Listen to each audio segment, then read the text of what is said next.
मैंने अपनी classes Teachmint पे शिफ्ट करी क्योंकि अपने सपने थोड़े बड़े हैं। मैं 8 साल से सोच रहा था कि अपने खुद के लेक्चर्स का एक पैकेज बनाऊं और टीचमेंट के लाइव क्लास रिकॉर्डिंग फीचर्स की वजह से लगभग 1 साल में हर टॉपिक का कोर्स बनके तैयार है। अब मेरे स्टूडेंट्स पुराने या मिस लेक्चर देख सकते हैं और जिन्हें चाहिए वो बस रिकॉर्डेड लेक्चर्स के पैकेज ले सकते हैं। गुप्ता ट्यूटोरियल्स ब्रांड बन रहा है, इसीलिए तो कहते हैं कि टीचमेंट पे टीचिंग आसान है। आज ही डाउनलोड करें टीचमेंट। नमस्कार प्यारे विद्यार्थियों, आज गुरु पूर्णिमा पर सभी प्यारे विद्यार्थियों का हार्दिक स्वागत है गुरु कृपा कंपटीशन चैनल में। दोस्तों, आज हम कुछ बिंदुओं पर बात करेंगे। परीक्षा तिथि 30 से लहर, पदों में वृद्धि, BSTC और बीएड फाइनल, 26 जुलाई बीएड और BSTC जो विवाद की जो सुनवाई है उनको लेकर जो बार बार कॉल व कमेंट आ रहे थे, ये प्रमुख रूप से इन बिंदुओं पर मैं चर्चा करूंगा। इनके अलावा जो गुरु पूर्णिमा है, उस गुरु पूर्णिमा पर जो आपके लिए कुछ विशेष संदेश दूंगा मैं। मेरे सुबह से फोन आ रहे हैं गुरुजनों के, मैंने भी मेरे गुरुजन को फोन करके उनसे आशीर्वाद प्राप्त किया और मेरा भी आप सभी को विशेष आशीर्वाद है कि आप इस बार रीट की परीक्षा में पास हो जाओ अच्छे नंबरों से और आप अपने जो भावी जीवन और देश सेवा में कुछ ऐसा करो जिससे आपको भी याद रखे।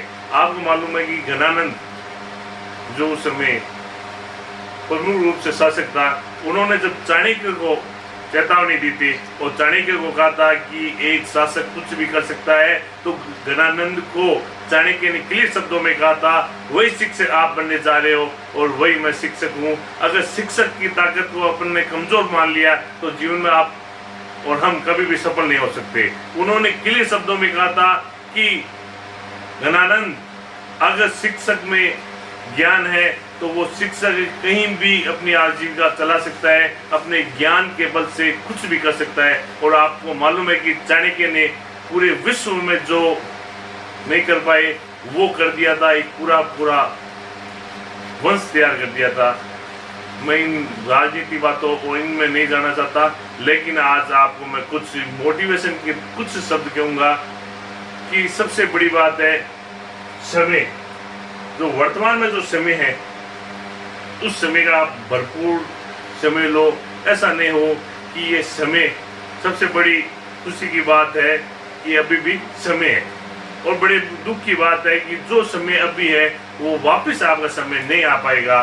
समय के पास भी इतना समय नहीं कि आप दोबारा वापस ऐसा समय आपको मिल सके। तो सबसे बड़ी बात मैं करूँगा परीक्षा तिथि और 30 से लहर। दोस्तों, कई दिनों से ये चर्चा चल रही है कि और जब रीट के एग्जाम में ऐसे कमेंट पढ़ने को आते हैं कि सर 5 बार रीट जो रिजेक्ट हो गई और उसके बाद में परीक्षा तिथि और इसके बाद में अब नई कोरोना की जो लहर आ रही है, हमारा तो मन ही नहीं कर रहा है पढ़ने के लिए। उन विद्यार्थियों से मैं विशेष रूप से निवेदन करना चाहता हूं कि आप अपने लिए नहीं, अपने परिवार के लिए अभी जो RS बने, RS का रिजल्ट आया है, कई घरों में जो RS बने उनके घर में खुशियाँ है और जो RS परीक्षा से वंचित रह गया, चाहिए 1 नंबर से रहो, उनको नई वापस तैयारी करनी पड़ेगी। उसी प्रकार से मैं आपसे निवेदन करना चाहता हूँ, समय के साथ मात्र 26 सितंबर तक आपको तैयारी करनी है और आपका पूरा का पूरा जीवन बिल्कुल सेफ जोन में और एक शानदार सम्मान के साथ आप शिक्षक की भूमिका में।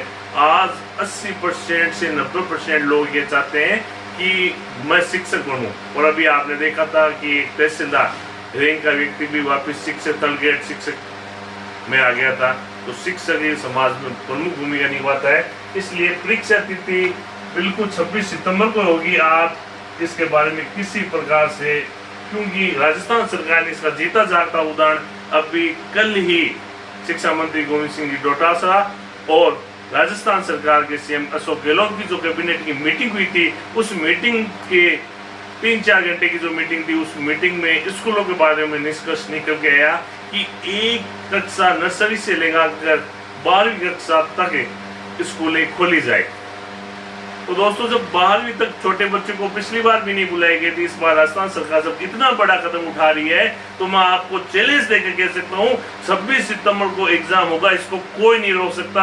अगर स्कूलें खुलवाएगी तो एग्जाम होगा, क्योंकि 18+ का आपका वैक्सीनेशन भी हो चुका है और बाकी स्कूलों में 18 से नीचे अभी तो उनका टीका ही नहीं बना है। जब उनके लिए सरकार इतना बड़ा गेम खेल सकती है और सरकार इतना बड़ा फैसला ले सकती है तो आपके लिए ये कंफ्यूज मत होना, क्योंकि इतनी बड़ी वैकेंसी और पदों में भी मैंने आपको पहले कहा था कि पदों में 101% वृद्धि होगी। और आज की ये ताज़ा अपडेट भी आप देख सकते हो, लगभग 7500 पदों के ये जो अपडेट आई है और इससे भी ज्यादा, क्योंकि अभी 43,500 पदों पर मैंने आपको बताया था कि साला दर्पण की जो ताज़ा अपडेट आई है उसके अलावा ये बढ़ती लगभग 6 और 7 महीने तक पदों की संख्या 55,000 के करीब हो जाएगी, तो पद 40,000 से तो अब हो जाएंगे। ये मैंने आपको पहले भी कहा था और कह रहा हूँ, ये समय आप बर्बाद कर दोगे तो वापस ऐसा समय नहीं आएगा। समय बहुत इंपोर्टेंट है। पदों में वृद्धि की मैंने बात कर ली। अब बीएड, बीएसटीसी में बीएड जो फाइनल ईयर के स्टूडेंट हैं उनके लिए, बीएड वालों के लिए भी सरकार ने फैसला कर दिया है। तो आप किसी प्रकार से बीएड वाले भी, मैंने आपको पहले कहा था कि अगर आपका फाइनल सिलेक्शन होता है और बीएड फाइनल के स्टूडेंट हो तो मैं आपको ज्वाइनिंग की गारंटी दिलाता हूँ। ये राजस्थान सरकार ने ये भी क्लियर कर दिया है। अब भी सबसे ज़्यादा स्टूडेंट इसमें कंफ्यूज हो रहे हैं कि इंटर्नशिप, तो दोस्तों आप इंटर्नशिप की ज़्यादा चिंता मत करो और आप अपनी तैयारी को जारी रखो। इंटर्नशिप आपकी हो जाएगी, इसमें ज़्यादा कोई टेंशन वाली बात नहीं है, क्योंकि स्कूलों में पढ़ाने के लिए ये जो फॉर्मेलिटीज़ है इसको ज़्यादा आप सीरियस मत लो, क्योंकि अभी स्कूलें भी नहीं खुली है और राजस्थान सरकार आपके लिए भी स्कूलें खोल सकती है, क्योंकि इंटर्नशिप के लिए जो मामला उठा है उसके लिए ये भी एक बड़ा कदम हो सकता है। इसलिए आप चिंता मत करो। जहाँ भी स्कूल में लोगों वहाँ पर एक प्यारा सा निवेदन करना है कि सर हम तैयारी कर रहे हैं। तो मैं आपको बताऊं, शिक्षक समुदाय हमेशा सहयोग के लिए जाना जाता है और वहाँ भी आपका सहयोग किया जाएगा। इसलिए आप इंटर्नशिप को लेकर ज़्यादा टेंशन मत करो, आप ओनली फॉर अपनी तैयारी को करो, क्योंकि जो इस बार आपका जोश है वैसा धीरे जोश की गति डाउन होती है।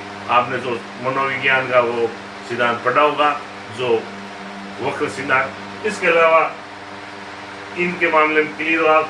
अब 26 जुलाई जो बीएड और बीएसटीसी का विवाद है उसकी सुनवाई है और मैंने आपको पहले भी कहा था कि चाहे लेवल 1 की तैयारी करो चाहे लेवल 2 की तैयारी करो, दोनों तैयारी, दो नाव में कभी मत सवार होना। एक नाव में ये अगर आप सवार हो गए तो ही आपका सिलेक्शन होगा। अगर आप दो नाव में सवार हो गए तो आपका सिलेक्शन मुश्किल हो जाएगा। इसके अलावा आज गुरु पूर्णिमा पर दोस्तों मैं मेरे पढ़ाई की प्रत्येक बुक्स में ये 2 पंक्तियां लिखता था मोटिवेशन के लिए, और मैं आज आपको भी कहता हूं कि जो भी मोटिवेशन की 2 बातें आप अपने बुक्स में जरूर लिखें और सेल्फ मोटिवेशन भी जरूरी है, क्योंकि अब्दुल कलाम ने कहा है कि अगर जैसे रोटी और शरीर में जैसे खाना जरूरी है उसी प्रकार मोटिवेशन जरूरी है। बिना मोटिवेशन के कोई भी व्यक्ति कुछ भी नहीं कर सकता। तो मैं आपको ये भी कहता हूँ, मोटिवेशन और समय और जीवन का आप निदान करो, नहीं तो ये जो समय है जो आपका निदान कर देगा। इसलिए समय का निदान करना बहुत जरूरी है। और मैं आज आपको कुछ 5 बातें ये बताना चाहता हूँ जिसमें ये आप सफल होते हो। तो सबसे पहले जो सफल लोग हैं उन सफल लोगों की चाहे आप दोस्ती कर सकते हो, चाहे सफल लोगों की कुछ बातें सुन सकते हो, या आप सफल लोगों के मार्गदर्शन के अनुरूप अगर आप जीवन में आगे बढ़ते हो तो मैं मानता हूं आप 101% सफल हो जाओगे। दोस्तों मैं एक छोटा सा उदाहरण लेकर, जैसे ये आपके एक प्लॉट है, इस प्लॉट में या एक खेत मान लेते हैं, क्योंकि सारे किसान के बेटे हैं हम, तो यहाँ पर चारों ओर बारूद बिछाई हुई थी और यहाँ राम और श्याम नाम के 2 विद्यार्थी थे। राम यहाँ से यहाँ पहुंच गया, श्याम कैसे पहुंचेगा? तो दोस्तों, जो आप सोच रहे हो, मात्र कुछ सेकंड सोच सकते हो कि ये व्यक्ति भी यहाँ पहुंचना चाहता है, कैसे पहुंचेगा। ये व्यक्ति जैसे राम पहुंचा है, राम के जो पैरों के निशान है, उन पैरों के निशान से ये व्यक्ति यहाँ तक पहुंच सकता है, और इसके अलावा कोई भी नहीं। उसी प्रकार सफल लोगों के साथ आप रहने से उनके मोटिवेशन और उनके जीवन की जो बातें आप निधान कर लो, सफल व्यक्ति सफल ही होता है। उसके अलावा सच्चे मित्र, आज वर्तमान में हर व्यक्ति एक महीने में 50 मित्र बना लेता है, लेकिन यह निर्धारण नहीं कर पाता कि सच्चा मित्र कौन है। और ये बात रामचंद्र शुक्ल ने भी मित्रता के बारे में एक लिखा है। अभी आप अपनी तैयारी करो, उसके बाद कभी समय मिले तो आप पढ़ना, क्योंकि मित्रता में सच्चे मित्र जरूरी है। अगर आपका मित्र सही नहीं होगा तो मैं बता देता हूँ, आपका जीवन असफल होने में सबसे बड़ी भूमिका निभाता है जो कपटी मित्र, जो सच्चा मित्र नहीं है। इसलिए हमेशा सच्चे मित्र की पहचान करो। अगर आप सच्चे मित्र नहीं बना सकते तो मित्र मत बनाओ, लेकिन आपको सच्चा मित्र बनाना है जो जीवन में आपको। और सबसे सच्चे मित्र, मेरे तो सच्चे मित्र में एक ही मानता था, किताबें को। अगर आप किसी को सच्चे मित्र नहीं बना सकते तो आप अपनी किताबों को सच्चा मित्र बना लो, आप सफल हो जाओगे। इसके अलावा खुद को इम्प्रूव करो, जीवन में लगातार खुद को इम्प्रूव। कई ये सोच रहे हैं कि हमारा तो सिलेक्शन होगा ही नहीं, हम क्यों तैयारी करें। उनके लिए भी मेरा एक संदेश है, आप अपना 100% दो, उसके बाद आप सिलेक्शन हो चाहे पॉइंटों से रह जाए, लेकिन आपका इम्प्रूव होगा अगले एग्जाम में। और हो भी सकता है कि आप पहले से तैयारी करें तो आप आज इम्प्रूव हो और आपका सफल भी हो जाए। इसलिए लगातार इम्प्रूव करते जाओ, प्रयास करते जाओ, एक हमेशा अपनी गलती को स्वीकार करो। आप जब तक आपका ज्ञान परफेक्ट नहीं है, जब तक आप सफल नहीं है और आपकी जॉब नहीं लगी हुई है। कई व्यक्ति ऐसे होते हैं जिसको अदगल गगरी छलकत जाए, ज्ञान थोड़ा होता है, डिंके हालते हैं बड़ी बड़ी कि मेरा को तो इतना ज्ञान है, मैंने उस सब्जेक्ट में वो कर लिया। अरे कोई मतलब नहीं है जब तक आप सफल नहीं हो जाते हो। अगर आपके मन में ये आ गया कि मेरे को ज्ञान हो गया है, उस दिन से आपका पतन निश्चित है। इसलिए अगर आप में कोई गलती है तो उस गलती को स्वीकारो, गलती को स्वीकार करके आगे बढ़ो, जिससे आप जीवन में सफल हो। इसके अलावा समय की कदर करो, संस्कारवान बनो और नशा की जो भी आदत है उससे दूर हो, आपका जीवन सफल हो जाएगा। दोस्तों, इसी के साथ मैं अपने वाणी को विराम देता हूँ। जय हिंद, जय भारत, वंदे मातरम।